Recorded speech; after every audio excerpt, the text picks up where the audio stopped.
Today in Chicago, a congressional hearing turned into one of the most fiery moments of political truth-telling we've seen in months. Representative Jasmine Crockett took the mic and she didn't hold back. She directly called out President Donald Trump's immigration agenda, describing it as racist, violent, and lawless. Representative Jasmine Crockett from Texas. Thank you so much, Madam Ranker, and thank you so much to our witnesses for being here today. I've sat and I've listened, and what my colleague, Mr. Christian Morthy, just talked about was just blatant racism. Like, I'm gonna just call a thing a thing. Like, this administration is racist. That he has always been a racist, and that is what we are enduring in this country. Let me give you some facts behind this racism. And they get mad when I say the things that I say, but I will not stop speaking the truth. Number one, I said that what we were experiencing in this country felt like what I would imagine slave patrols to look like. And frankly, anybody that knows anything about slave patrols, this is exactly what it was like. We're talking about lawless people that are going around with no warrants or anything, and it's all about rounding people up and disappearing them. That is what's currently taking place. And interestingly enough, even though modern day policing was born out of slave patrols, when I was speaking with one of my friends who is a federal law enforcement officer, he told me that one of the things that he has observed is that the culture is created at the top. And when I think about it, it absolutely makes sense.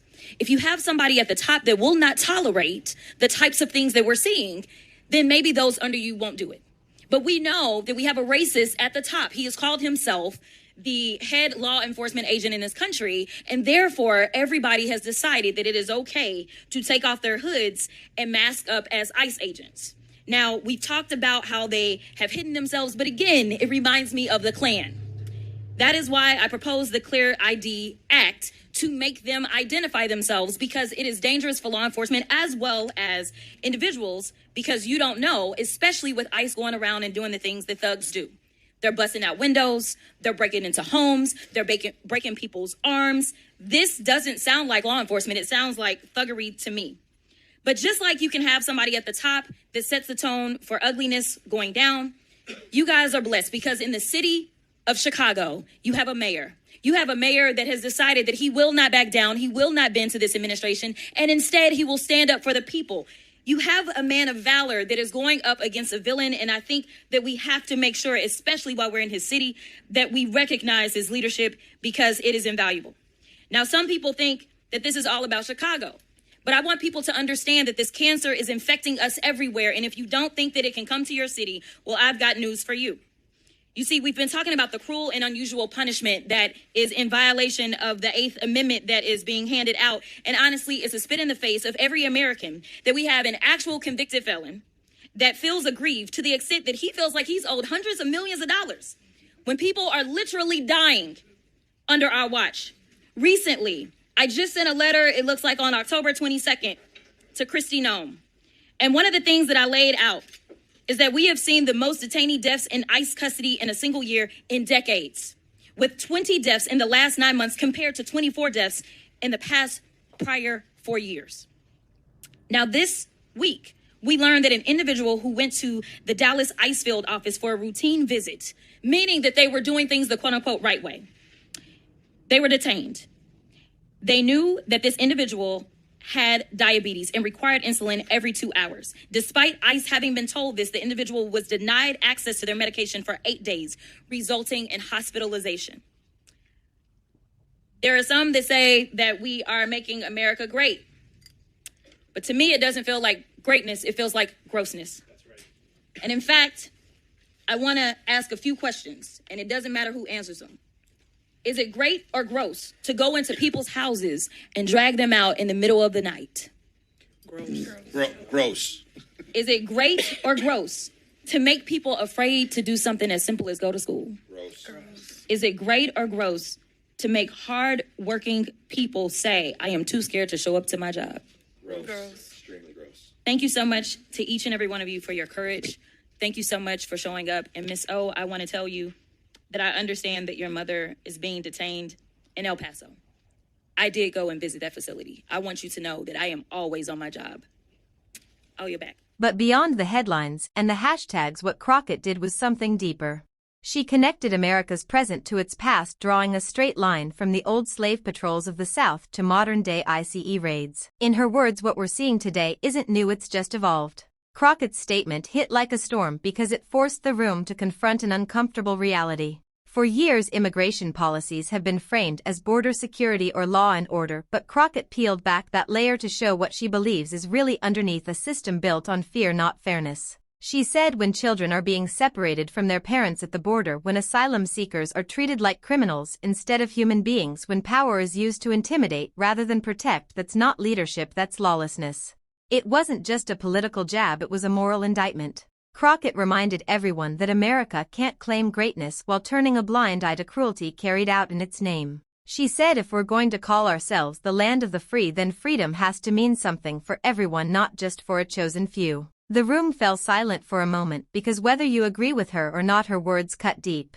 Under Trump's immigration policies between 2017 and 2021, deportations increased by more than 30% in certain states, and family separations at the U.S.-Mexico border reached their peak in mid-2018 when over 2,800 children were taken from their parents, according to Department of Homeland Security data.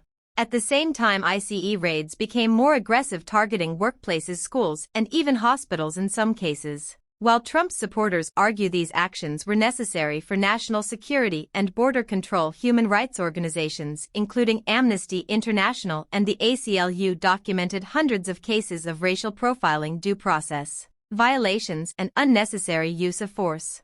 This clash of narratives, law enforcement versus human rights, is exactly what Crockett wanted to expose.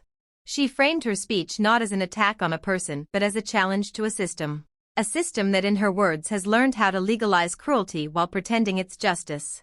She argued that America has reached a breaking point where the choice is between preserving humanity or preserving hypocrisy. And that message resonated across social media, sparking both praise and outrage. Supporters hailed her as brave, finally saying what many others only hint at. Critics accused her of race baiting and disrespecting law enforcement. But no matter where you stand politically, one thing is clear: Crockett made people think.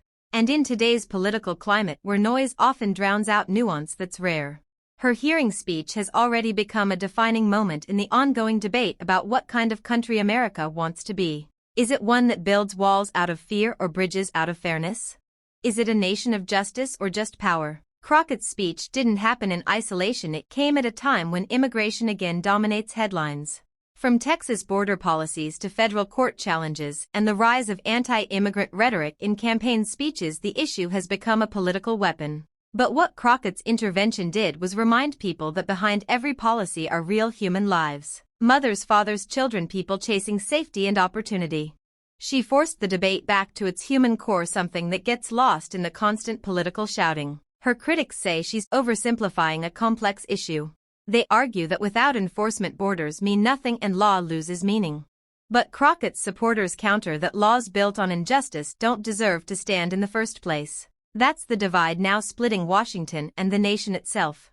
Jasmine Crockett's remarks reflect a growing divide in U.S. politics between those who see strict immigration enforcement as a necessity for sovereignty and those who view it as a moral and racial crisis. Historically, immigration control has often mirrored the racial power dynamics of its era, from the Chinese Exclusion Act of 1882 to the 2018 Family Separation Policy. Crockett's comparison of slave patrols to ICE isn't just rhetoric, it's part of a broader conversation about how systems of authority evolve rather than disappear. Her critics call it inflammatory, but historians note that the roots of modern policing and border enforcement are indeed intertwined with America's racial past. So her statement, while provocative, has factual grounding in documented history and policy patterns.